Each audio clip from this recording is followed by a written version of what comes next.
Well, Josh, you can see that the snow is really just spitting at this point, nowhere near the constant fall that we had throughout all of the day. Most of the people that we talked to today said that they're just looking for a break.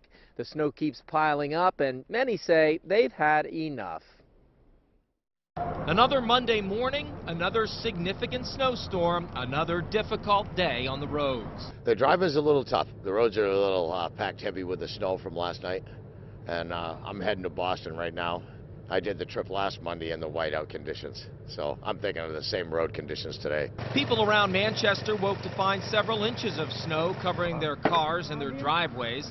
Some have had it up to here with having to hack their way out again and again. I don't think I'm ready for another one. I think I'm kind of sick and tired of this, but you know, what can we do?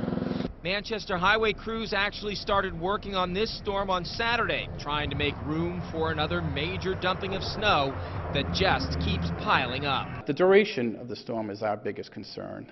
The amount of snow, we can handle snow, but we're running out of room to push it. And the problem is we keep on having storms and we haven't had the chance to haul any snow yet. A snow emergency declared yesterday in the city resulted in 105 cars being towed.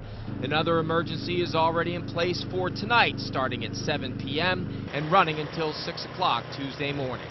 I'd ask anyone that can stay off the road to stay off the road, be cognizant of our plows, keep their children off the roads because it is dangerous out there. Our guys are out there trying to clear and push back as much as they can.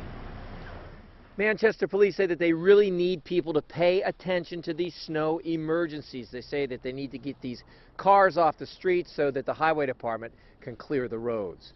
Reporting live in Manchester, I'm Andy Hirschberger, WMUR News 9.